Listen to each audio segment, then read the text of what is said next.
Good evening, ladies and gentlemen, and thanks for taking the rendezvous with us right here on Spectrum Television.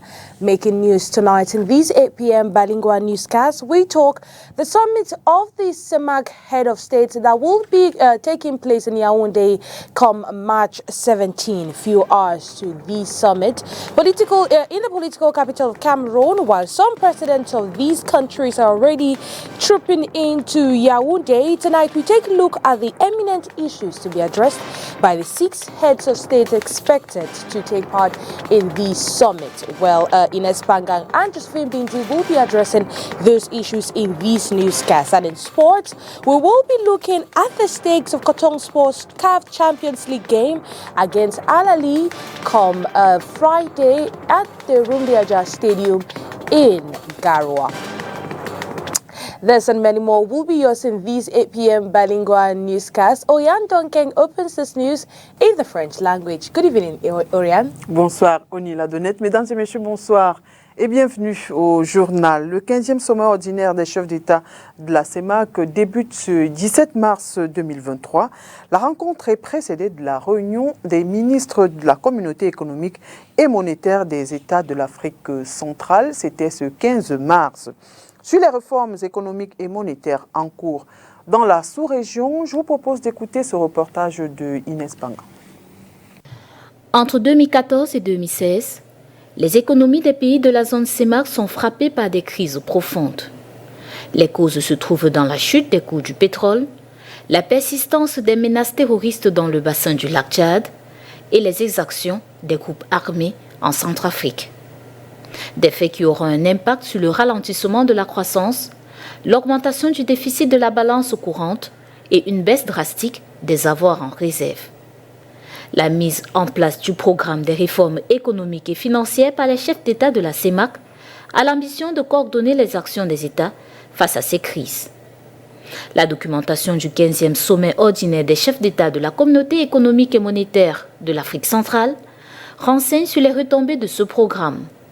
Entre autres l'amélioration de la qualité de la dépense publique, l'élargissement de l'assiette fiscale, la reconstitution du niveau des réserves de change et le rapatriement des recettes d'exportation.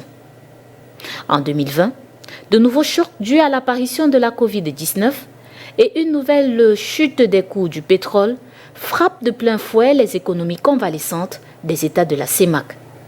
L'adoption du document cadre révisé du PREF CEMAC pour la période 2021-2025 tient compte de ces nouvelles réalités. Avec le conflit russo-ukrainien, les actions sont désormais orientées vers la préservation des économies de la sous-région. Cela passe par la mise en œuvre de la stratégie communautaire de l'import-substitution des produits locaux de la CEMAC.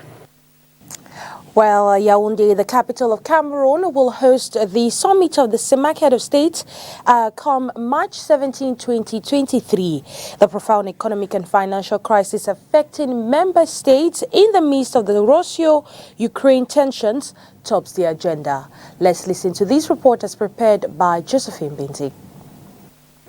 The 15th Ordinary Summit of CEMAC Heads of States is being held in a pivotal moment. At the international level, after the recovery observed in 2021, the world economy is once again plunging into a phase of exacerbated slowdown due to, amongst other things, the conflict between Russia and Ukraine, health constraints linked to the fallout of the COVID-19 pandemic, rising inflationary tensions and climate disruptions, and worsening of social fractures. In the CEMAC region, the economic situation and short-term prospects should encourage investors to take interest in opportunities present. It should lead to an improvement in the monetary situation with inflationary pressures under control, an improvement in the external coverage rate of the currency, and a slight increase in the foreign exchange reserves. In terms of security, the sub-region continues to face terrorist threats like Boko Haram in the Lake Chad Basin, maritime piracy in the Gulf of Guinea, cross-border crimes, as well as socio-political crises in some states. Et puis, 15e sommet ordinaire des chefs d'État de la CEMAC à Yaoundé. Qu'attendent les populations de la ville de Douala au terme de ces travaux? Quelques-uns se sont exprimés au micro de Nono Fouji. L'expulsion, c'est-à-dire qu'on expulse plus les Camerounais, comme on les arrête partout, on les expulse et tout ça là. Et que le problème de monnaie aussi soit résolu. On essaie de voir comment est-ce que, n'est-ce pas, notre monnaie peut être évaluée. Et également aussi pour les passeports.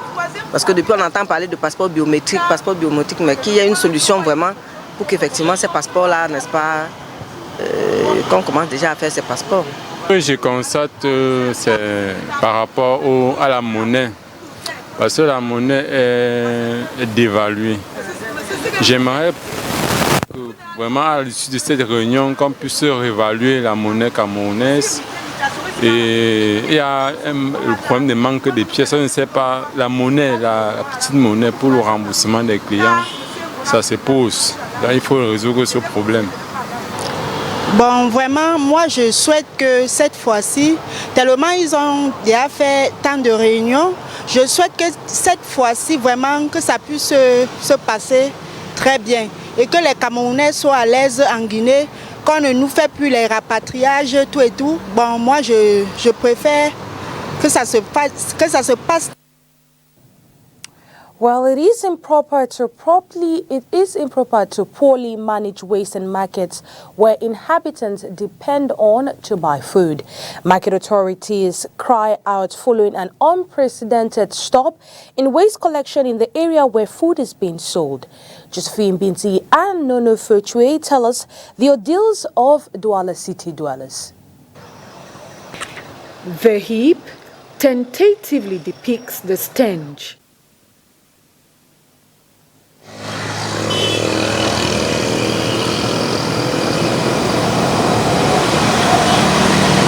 The economic capital can barely breathe as passers-by meet heaps of garbage at almost every major roundabout. Aujourd'hui, il faut dire que ce n'est pas vraiment comme nous le souhaitons.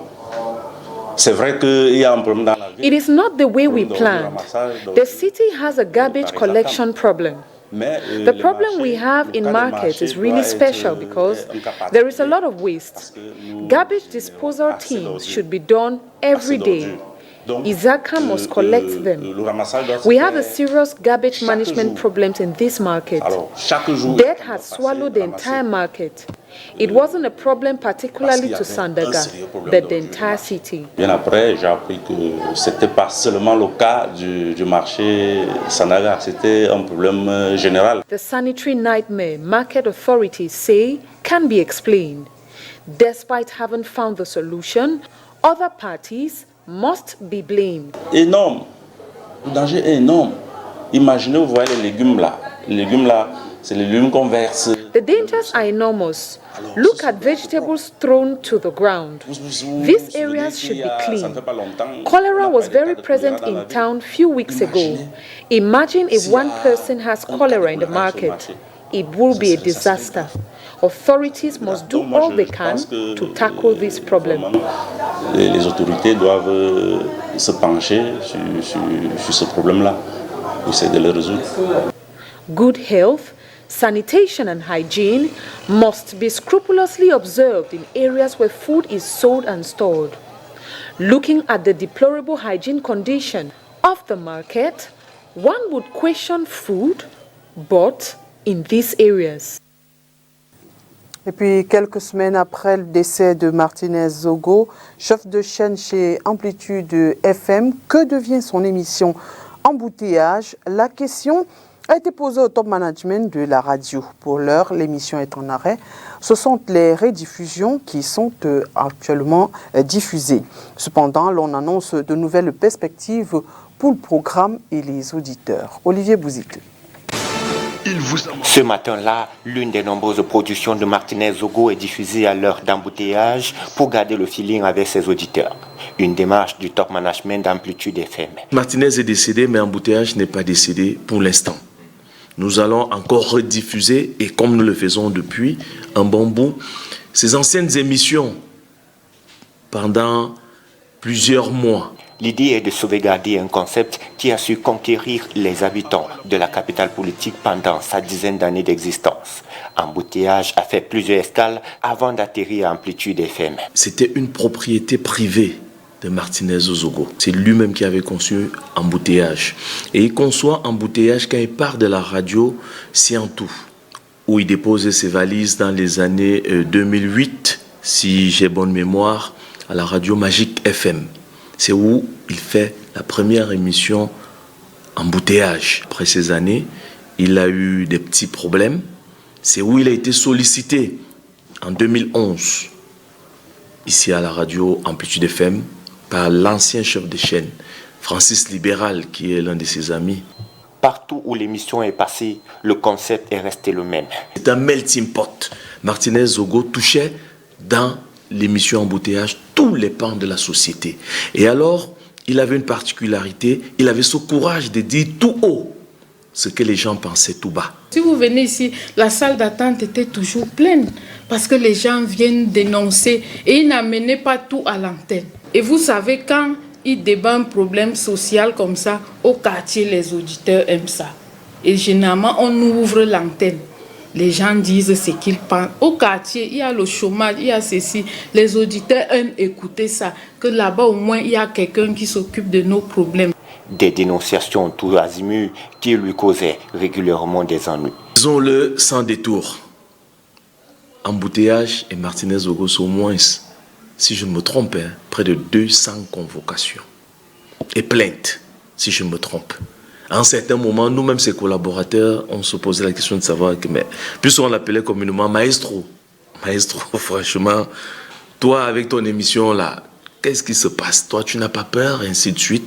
Il disait, Charlie, un bon journaliste est celui qu'on arrête, on fouette, et celui qu'on convoque. Si tu exerces le métier de journaliste et que tu n'as jamais été convoqué, c'est que tu n'es pas un bon journaliste.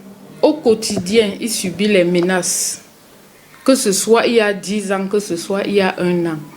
Tout le temps ici, parfois le CNC nous ferme, parfois on reçoit les convocations des huissiers et de ceci et de cela. On nous ferme parfois ici 6 mois, parfois on le met en prison.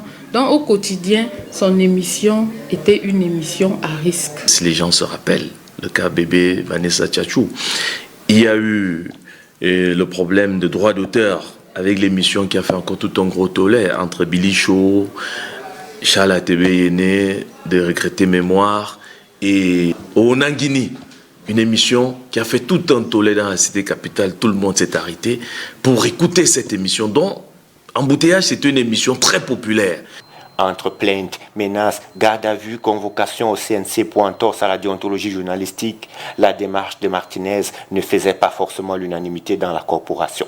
Au-delà des comportements et des attitudes corporatistes, on pense d'abord à l'humain qui a été assassiné sauvagement. On a envie de se demander, mais est-ce que ça vaut encore la peine de faire ce métier? Dit que déontologie, est-ce que Martinez ne respectait pas les règles? Je pense que Martinez faisait aussi ça. Il faisait de la collecte. Il traitait l'information et il diffusait. Mais il avait un style particulier. Si d'aventure un tiers s'estime lésé ou malmené par un traitement journalistique et à droit de recours, un arsenal juridique, un arsenal de choses qu'on peut faire pour rentrer dans ses droits. On peut quand même néanmoins, moi je pense, exploiter son style journalistique pour essayer de voir, tirer ce qui est bon et retirer ce qui est mauvais. Garder le meilleur, surtout pour la suite du trajet. Embouteillage est loin d'avoir mis la clé sous le paillasson. Le nom Embouteillage va rester, mais un autre présentateur sera présent. Le ton sera presque le même, c'est une surprise.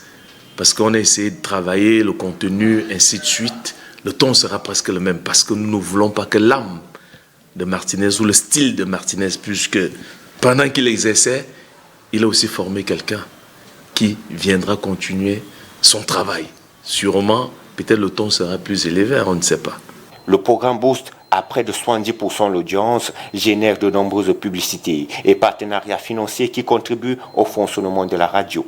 Mais les plus heureux seront les habitants, en particulier les chauffeurs de taxi qui écoutent en longueur de journée. Ça nous manque tellement parce que tous les matins dans le taxi, quand je me rendais à mon travail, je suivais cette émission-là tout le temps, tous les jours. Ça nous manque vraiment. Ça nous distrait, ça nous épanouissait et puis il nous disait beaucoup de choses. Ça nous faisait beaucoup de découvertes. À chaque fois, quand son émission passait, on était là pour suivre avec tous nos clients aussi. Et il disait beaucoup de choses, beaucoup de vérités. Nous attendons juste les coupables. Nous voulons aussi voir tous les coupables. On veut que la vérité soit dite. Après le décès de l'animateur Martinez Zogo, les habitants de la ville de Yaoundé regrettent leur émission mythique Embouteillage. Ils vont certainement s'y habituer, mais avant ils réclament justice pour son présentateur Martinez Zogo. Le concubinage n'est pas reconnu par le législateur camerounais et par conséquent, le partenaire, après le décès de son compagnon, ne peut prétendre à l'héritage. Seul un mariage célébré devant un officier d'état civil confère le droit à un individu d'être appelé veuf ou veuve. Les explications de Sylvie Ekobel, juriste, dans ce reportage de Inès Panga. La situation n'étant pas reconnue par la loi, une concubine après le décès de son compagnon ne peut prétendre à aucune réclamation. Lorsqu'on vit en concubinage, il s'agit d'une union libre qui n'est pas reconnue par notre législation camerounaise. C'est une union de fait, c'est une union qui peut se mettre fin, qui peut se terminer par la volonté de l'une des parties sans qu'on ait besoin d'un jugement du tribunal. On n'a pas besoin de passer devant un tribunal pour pouvoir dissoudre ce mariage. C'est une union de fait qui est illégale au Cameroun d'une certaine façon parce qu'elle n'est pas reconnue par le législateur camerounais. Sauf si le président de la République autorise un mariage à titre posthume en présence des parents du décédé, ceci dans le respect de l'ordonnance de 1981. Mais cependant, l'article 67 du code de l'ordonnance de 1981, autant pour moi, permet déjà à une personne de pouvoir célébrer un mariage à titre posthume. Il est indiqué à cet article que le président de la République peut, pour des motifs graves, autoriser le mariage de deux personnes dont l'une est décédée après accomplissement des formalités prévues aux articles 53 et suivants de la présente ordonnance.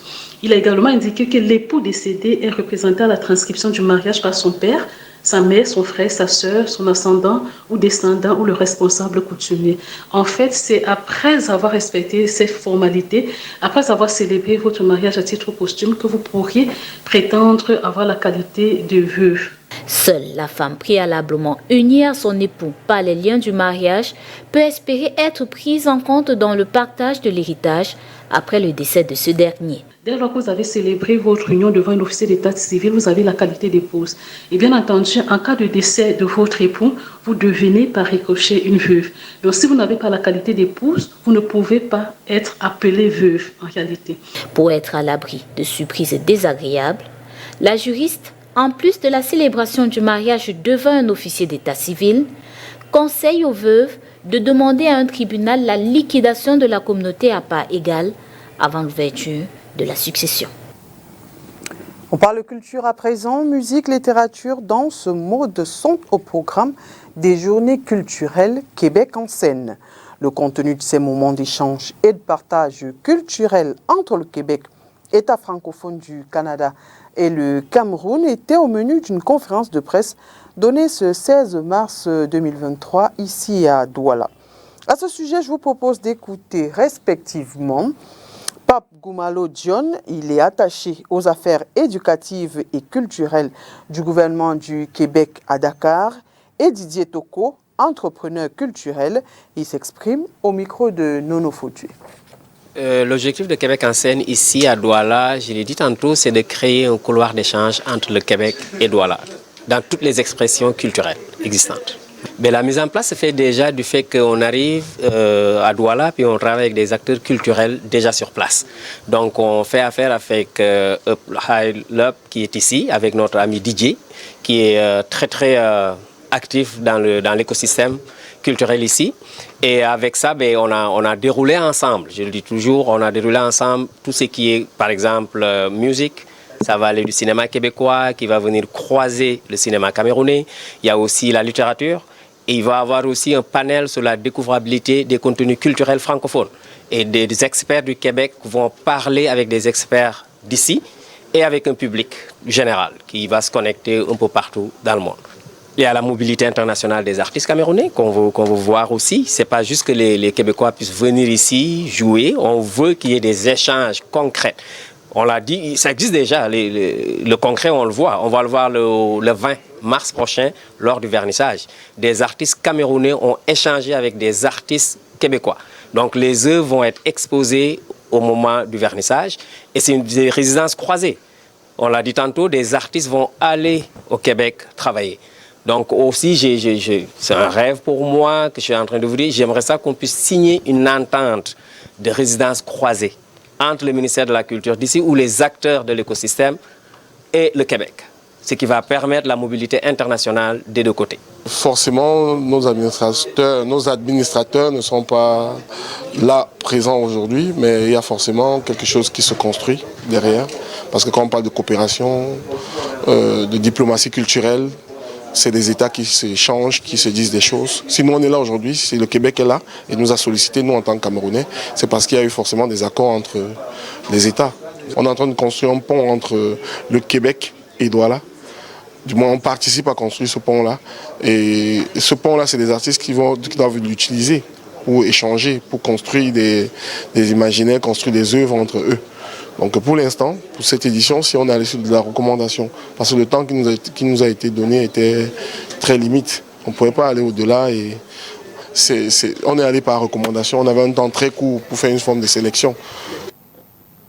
L'actualité à l'international, c'est dans le Round-up Afrique avec VOA. Au Sénégal, des heurts ont éclaté ce jeudi à Dakar après que l'opposant Ousmane Sonko a été extrait de force de son véhicule par les forces de sécurité sur sa route vers le tribunal pour un procès dont pourrait dépendre sa candidature à la présidentielle. M. Sonko comparé aujourd'hui pour diffamation d'un ministre. Le secrétaire d'État Anthony Blinken est arrivé ce jeudi à Niamey au Niger où il a été accueilli par son homologue nigérien Assoumi Massoudou. Il est le premier chef de la diplomatie américaine à se rendre dans le pays.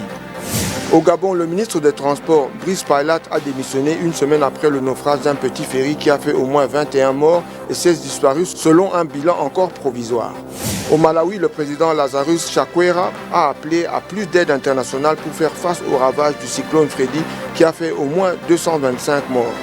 Le cyclone a également frappé le Mozambique voisin où il a fait 63 morts. Now on to one of our lead stories. We talk about the CAF Champions League and Cotonsport of Garoua that will be hosting Al Ahly in match day 5 in the 5th game at the ongoing CAF Champions League. Well, that will be happening on Friday at 5 p.m. at the Rumdi Adja Stadium in Garoua, North region of the country. This 2022 Cameroon champions were already eliminated will be playing for pride as they currently place last in their group with no points, 2 goals scored and over 10 goals conceded. Gabriel Haman and staff have been placed under immense pressure with a 3-game ultimatum given to him by management. The trainer has been asked to win Coton's next 3 games in order to continue his stay on the technical bench.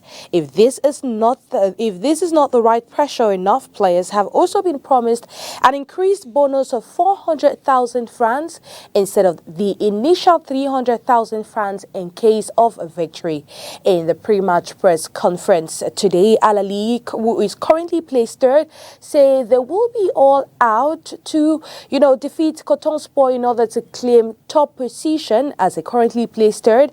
And it will be a tough game, but they are ready to face Cotonsport in their own backyard. This is the package we had for you right here at the 8 p.m. Bilingual Newscast right here on Spectrum Television. Thanks for staying with us and thanks for always coming back. Have a wonderful night in the company of our programs. Good night, Oriane Donken. Bonne soirée, Onila Donette. Mesdames et messieurs, merci d'avoir été des nôtres et bonne suite des programmes sur Spectrum Télévision.